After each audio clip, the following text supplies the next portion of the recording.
City న్యూస్కు స్వాగతం. వరదలకు తీవ్ర నష్టానికి గురైన రైతులను ఆదుకోవాలని పామర్రు ఎమ్మెల్యే వర్ల కుమార్ రాజా కేంద్ర బృందానికి విజ్ఞప్తి చేశారు. కృష్ణా జిల్లాలో వరద నష్టాన్ని అంచనా వేసేందుకు కేంద్ర ప్రభుత్వ అధికారుల ప్రత్యేక బృందం కృష్ణా జిల్లాలో పామర్రు నియోజకవర్గంలో తోట్లవల్లూరు మండలంలో రొయ్యూరులో వరద ప్రభావిత ప్రాంతాల్లో పర్యటించి వరద నష్టం పరిశీలించింది. జిల్లా కలెక్టర్ డీకే బాలాజీ నియోజకవర్గంలో వరద నష్టం కేంద్ర బృందానికి వివరించారు. పామర్రు ఎమ్మెల్యే వర్ల కుమార్ రాజా కేంద్ర బృందాన్ని కలిసి వరద నష్టం వివరించి సంబంధిత ఛాయాచిత్రాలు కేంద్ర బృందానికి చూపి రైతులను ఆదుకోవాలని కోరారు. కేంద్ర బృందంలో కేంద్ర హోం వ్యవహారాల మంత్రిత్వ శాఖ సంయుక్త కార్యదర్శి అనిల్ సుబ్రహ్మణ్యం, కేంద్ర రోడ్డు రవాణా హైవేస్ మంత్రిత్వ శాఖ chief engineer Rakesh Kumar, national remote sensing centre scientist doctor SVSP Sharma ఉన్నారు. మచిలీపట్నం మీడియా మిత్రుల ఆధ్వర్యంలో కలెక్టరేట్ వద్ద గణపతి నవరాత్రుల వేడుకలు ఘనంగా కొనసాగుతున్నాయి. మచిలీపట్నం మీడియా మిత్రుల ఆధ్వర్యంలో కలెక్టరేట్ వద్ద గణపతి నవరాత్రులు ఘనంగా కొనసాగుతున్నాయి. గణపతి నవరాత్రి ఉత్సవాలలో భాగంగా నిర్వహించిన సాంస్కృతిక కార్యక్రమాలు అందరినీ ఆకట్టుకున్నాయి. ఈ సందర్భంగా శ్రీ బాలా త్రిపుర సుందరి నృత్య నికేతన్ విద్యార్థులు ప్రదర్శించిన కూచిపూడి నృత్య ప్రదర్శన భక్తులను విశేషంగా ఆకట్టుకుంది. కూచిపూడి నాట్యాచార్యులు ఏలేశ్వరపు పూర్ణచంద్రరావు నృత్య దర్శకత్వంలో సుంకర జయసింధూర, హరిణి, సాకేత, జస్మితశ్రీ, దేవి శ్రీప్రియ, బిందు పలు అంశాలను ప్రదర్శించారు.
ఇటీవల వరదలకు నాగాయలంక రేవు వద్ద కోతకు గురైన ప్రాంతాన్ని ఎమ్మెల్యే మండలి బుద్ధప్రసాద్ పరిశీలించారు.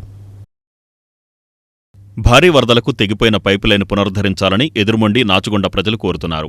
గుంటూరు జిల్లా రాజుకాల్వ ఎదురుమొండి ఎత్తిపోతల పథకం ద్వారా కృష్ణానది మీదుగా ఎదురుమొండి చెరువుకు వచ్చే 2 పైపులైన్లలో ఇటీవల ఉధృతంగా వచ్చిన భారీ వరదలకు ఒక పైపులైన్ తెగిపోయిందని గ్రామ పెద్దలు కొక్కిలిగడ్డ శ్రీనివాసరావు, లంకేశ్వరరావు, మోకా శివశ్రీనివాసరావు, చెన్ను వెంకటేశ్వరరావు తెలిపారు. దీంతో ఒక పైపులైన్ నుంచే ప్రస్తుతం నీరు వస్తుందని వారు తెలిపారు. రాజుకాల్వ ఎదురుమొండి ఎత్తిపోతల పథకం ద్వారా ఎదురుమొండి చెరువుకు వచ్చిన నీరుతో ఎదురుమొండి, నాచుగుంట గ్రామాల రైతులకు, ప్రజలకు సాగు, తాగునీరు అందేది. ఈ విధంగా 2 గ్రామాలలో సుమారు 1300 ఎకరాలలో వరి సాగుకు 8000 మందికి తాగునీరు పుష్కలంగా లభించేదని, అయితే ఇటీవల వచ్చిన భారీ వరదలకు అందులో ఒక పైపులైన్ తెగిపోవడంతో రైతులకు సాగునీరు, ప్రజలకు తాగునీరు అరకొరగా అందుతోందని తక్షణమే పైపులైన్ను పునరుద్ధరించాలని ఇరు గ్రామాల ప్రజలు కోరుతున్నారు. భారీ వరదలకు తెగిపోయిన పైపులైన్ను పునరుద్ధరించాలని ఎదురుమండి, నాచుగుంట ప్రజలు కోరుతున్నారు. ఇటీవల వరదలకు నాగాయలంక రేవు వద్ద కోతకు గురైన ప్రదేశాన్ని ఎమ్మెల్యే మండలి బుద్ధప్రసాద్ పరిశీలించారు. నాగాయలంకలో నదీ తీరంలో వరద ముప్పునకు గురైన ఇళ్లను పరిశీలించి వరద బాధితులతో మాట్లాడి వారి అవసరాలు తెలుసుకున్నారు. ఈ సందర్భంగా మత్స్యకారులు తమకు జరిగిన నష్టాన్ని ఎమ్మెల్యేకు వివరించారు. వరద బాధితులకు ప్రభుత్వం అండగా ఉంటుందని ఆయన భరోసా ఇచ్చారు. ఈ కార్యక్రమంలో మాజీ ఏఎంసీ చైర్మన్ మండవ బాలవర్ధిరావు, బండ్రెడ్డి వెంకటేశ్వరరావు, సర్పంచి కైతేపల్లి అంకాలు, ఉప సర్పంచ్ తలసెల వెంకట నరసింహారావు, పంచాయతీ ఈవో జరుగు పవన్ కుమార్ తదితరులు పాల్గొన్నారు. మాకు గంగడపాలెం ధర నుంచి మాకు పంపింగ్ హౌస్ ద్వారాగా మాకు ఇక్కడికి వాటర్ సప్లై అవుతుంది. మాకు 8 ఊర్లు ఉన్నాయండి, 2 పంచాయతీలు ఉన్నాయి. మాకు తాగునీరు సాగునీరు మాకు మొత్తం ఇవేనండి. కింద దిగివేరేళ్ళకి కానీ మొత్తం ఎక్కడికి వెళ్ళినా సరే ఈ వాటర్ తప్ప మాకు వేరే మార్గం లేదు. ఈ బాగా వరద ఉద్రేకత బాగా ఎక్కువగా రావటం వల్ల పైప్ లైన్లు తెగిపోయినాయి. మాకు వాటర్ రావడానికి ఆధారం లేదు. ఈ పైపులు ఏదన్నా అధికారులు స్పందించి మాకు ఈ పైప్ లైన్లు ఏదన్నా ఒక సరి చేసి మమ్మల్ని బాగు చేయకపోతే మా ఎదురుముండి గ్రామస్తులకి కానీ ఈ కింద వాళ్ళకి కానీ మాకు వేరే బతుకు దరువు లేదు. మేము ఇప్పుడు వరకు కూడా మేము పనులు చేసుకుని ఊరు ఇట్లానే వ్యవసాయం చేసుకుని అట్లానే వాటర్ ఉన్నా లేనా అట్లా సర్దుకుంటా ఏదో రకంగా వ్యవసాయం చేసుకుంటూ బతుకుతున్నాం. ఇప్పుడు ఆ ఉన్న పైపులు కూడా తెగిపోయినాయి. మాకు వేరే ఆధారం లేదు. మీరు ఏదైనా గవర్నమెంట్ కానీ ఏదైనా మమ్మల్ని స్పందించి మాకు ఏదన్నా ఒక దారి చూపించకపోతే ఇక్కడ మాకు బతుకుతానికి బతుకు దరువు లేదు, మా బిడ్డల భవిష్యత్తు లేదు, మాకు ఏమీ లేదు. మీరు ఏదన్నా గవర్నమెంట్ సహకరించి మాకు ఏదన్నా ఒక ఆధారం చూపాలని మిమ్మల్ని నమస్కరించి వేడుకుంటున్నాం. నుంచి ఒక పైప్ పాడైపోయింది, ఒక పైపే వస్తుంది, అది కూడా తక్కువగా వస్తుంది. మండల్ బుద్ధప్రసాద్ గారు మాకేదన్నా మీరు దారి చూపించి మీరు గవర్నమెంట్ని ఏదన్నా తీసుకుని మాకేదన్నా ఒక దారి చూపించాలని మిమ్మల్ని వేడుకుంటున్నామండి. తక్షణమే మాకు ఈ పైపులు లైన్ చేయకపోతే మాకు బతుకు దరువే లేదండి. మీరు ఏదైనా తక్షణమే త్వరగా దీనిపైన చర్యలు తీసుకోవాలని. ఎదురుమండి గ్రామం అడిపాలెం స్కీము, ఎల్ఎస్ స్కీము, ఇది లిఫ్ట్ వాటర్ 2 పైపులు, 2 అడుగులు డయామీటర్ పైపులు కనీసానికి ఎదురుమండి లిఫ్ట్ 2 పంచాయతీల కింద వాటర్ 8 పాదాలు, మరి 1300 ఎకరం సాగునీరు. మరి వాటర్ లేకపోతే మాకు జీవన పథకం కూడా లేదు. ఈ వాటర్ వల్ల తాగునీరు సాగునీరు ఇదే ఆధారం. రెండోది 2 పైపులు కట్ అయిపోయింది, ఒక పైపు అసలు కట్ అయిపోయింది, ఓ పైపు కూడా సగం ధారే వస్తున్నాయి. మరి ఇది అవకాశానికి మరి మాకు ఏదన్నా కానీ డిపార్ట్మెంట్ ద్వారా మాకు ఏదైనా అవకాశం కల్పించకపోతే మాకు బతికే ఆధారం కూడా లేదు. మవ్వ మండలం కాజా ఎస్టీ కాలనీలో 6 గృహాలు అగ్నికి ఆహుతయ్యాయి. మవ్వ మండలం కాజా ఎస్టీ కాలనీలో 6 కుటుంబాలకు సంబంధించిన గృహాలు ప్రమాదవశాత్తు అగ్ని ప్రమాదంలో దగ్ధమయ్యాయి. ఈ సందర్భంగా పామరు ఎమ్మెల్యే వర్ల కుమార్ రాజా బాధితులను పరామర్శించి నిత్యావసర సరుకులు, బియ్యం బస్తాలు మరియు ఆర్థిక సహాయం అందజేశారు. అలాగే రెడ్ క్రాస్ సొసైటీ వంట సామాగ్రి, బకెట్లు, టార్పాలిన్లు వర్ల కుమార్ రాజా ద్వారా పంపిణీ చేశారు. నోరు మంచిదైతే ఊరు మంచిది అనే సామెత ఉందండి. అలాగే రాజు మంచివాడైతే రాజ్యం సుభిక్షంగా ఉంటుంది. అదేవిధంగా ఒకళ్ళు సహృదయంతో ముందుకొస్తే మిగిలిన వాళ్ళు అందరూ వస్తారు అనే విధంగా ఈరోజు మన చేతిలో లేదు.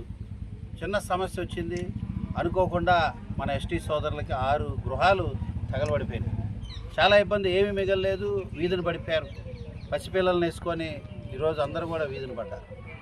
సహృదయంతో అందరూ స్పందించారు. తెలుగుదేశం పార్టీ తరఫున ఒక్కో కుటుంబానికి 5,000 రూపాయలు ఇవ్వాలని వెంటనే నిశ్చయించుకున్నాం. 24 గంటల్లో ఎక్కడ ఉన్నా కానీ. ఈలోపు నేను విన్నది రెడ్ క్రాస్ వాళ్ళు ఎక్కడ ఉన్నా కానీ వాళ్ళు కూడా స్పందిస్తారు. వాళ్ళు వచ్చారు, ఈ రకంగా ఇందాక మీకు వివరణ చేశారు. కిట్ ఇవ్వటం కానీ, శానిటరీ కిట్ కానీ, యుటెన్సిల్స్ కానీ, అదేవిధంగా టార్పాలిన్స్ ఇవ్వటం నాకు బాగా నచ్చింది. అది వెంటనే ఉపశమనం. ఒక షెడ్ లాగా వేసుకోవటానికి కానీ ఇది కానీ బకెట్స్ ఇవ్వటం, ఇవన్నీ ఇవ్వటం కూడా ఇదొక రెండోది. అదేవిధంగా ఇక్కడున్న నాయకులు కూడా స్పందించి ఆ 6 కుటుంబాలకి 20 చీరలు, మంచి చీరలు బాగున్నాయి, చీరలు చూస్తుంటేనే బాగున్నాయి అనిపించింది, ఆ చీరలు ఇవ్వటం.